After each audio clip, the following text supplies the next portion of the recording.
నిహత్య దార్తరాష్ట్రాన్నః కా ప్రీతిः స్యాత్ జనార్దన పాపమేవాశ్రయేదస్మాన్ హత్వైతానాతతాయినః.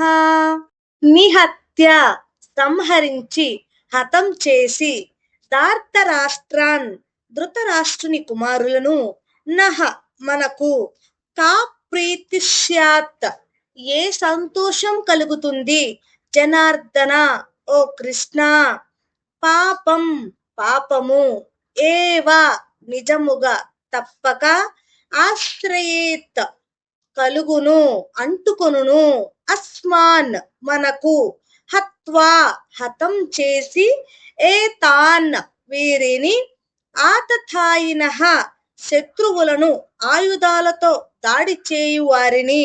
ఇప్పుడు తాత్పర్యం చూద్దాం రండి. అర్జునుడు కృష్ణుడితో చెబుతున్నాడు, హే జనార్దన, ధృతరాష్ట్రుని కుమారులను హతము చేసి మనకు ఏ ఆనందం దొరుకుతుంది? వారిని హతము చేయుట వలన మనకు పాపమే అంటుకుంటుంది. అందువల్ల వారితో యుద్ధం చేయడం సరికాదు. ఇప్పుడు సందర్భం చూద్దాం రండి. ఇది భగవద్గీత 1వ అధ్యాయం 36వ శ్లోకం. ఇక్కడ అర్జునుడు తన యుద్ధ ధర్మంపై గందరగోళంలో ఉన్నాడు.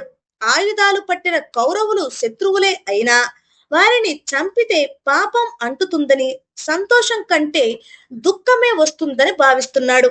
ఇది అర్జున విషాదాన్ని మరింత లోతుగా చూపించేటువంటి శ్లోకం.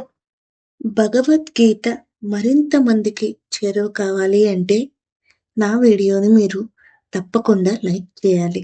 దయచేసి మరింత మందికి చేరువయ్యేలా చేస్తారు అని కోరుకుంటున్నాను. ధన్యవాదాలు.